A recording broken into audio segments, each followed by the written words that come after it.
Hi guys, ito ang tatlong tanim ko guys.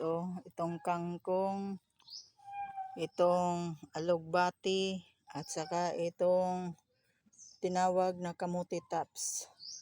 Ito guys, tinanim ko lang sa sako, yung tinawag na sako pot. Tingnan nyo guys. Itong isang klase ng tanim, itong kamuti tops, yung decompose na sinali ko dito sa lupa guys, ay mga dahon na mga tuyo na dahon, yung mga laya na guys, yung winalis ko sa puno ng kahoy, nilagay ko dito guys. At habang nalanta sila guys, ito hinaluan ko ng lupa. At ito ang epekto guys. Tingnan nyo guys, mga almost 3 weeks na ito guys. Ganito ang nangyari guys. Iba ang mukha niya guys, no? 3 weeks. Tapos yung decompose, hinalo ko yung mga winalis na mga tuyo or mga laya ng dahon ng kahoy.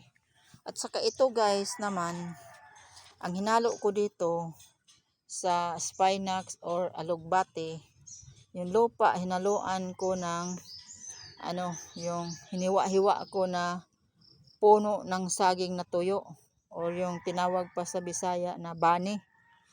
At saka ito guys, ganon din guys.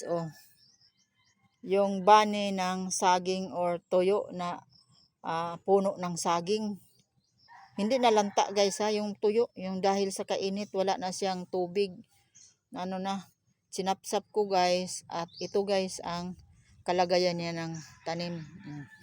Tingnan nyo guys. Namukadkad.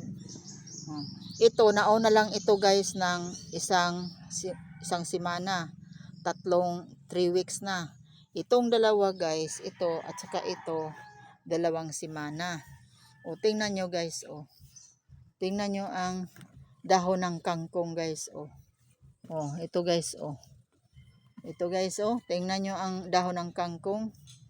Iba talaga guys ang epekto sa tuyo na puno ng saging, itong bani. Ito guys, hinalo ko din sa lupa guys. Ito ang ineksperimento ko na pagtanim ng mga gulay sa sako. Ito guys, masayangan din ako sa sako guys, kasi hindi na magamit. Kaya nga, para magamit ko ito, ginawa ko itong garden. Ginawa kong pot, itong sako. Parang bulaklak. Pag ayaw na nila dito gusto guys, masyado ang mainit. Kung gusto nila guys yung hindi masyado mainit, pwede ko sila i-transfer guys doon. Pwede ko ma-transfer or malipat sa ibang lugar na hindi masyado mainit. Ito guys. Itong nangyari guys sa mga sira na mga dahon ng puno ng kahoy, sari-sari guys, na mga winalis ko, mga tuyo na ng mga dahon ng bulaklak. Dito hinalo ko dito guys, ginawa kong decompose.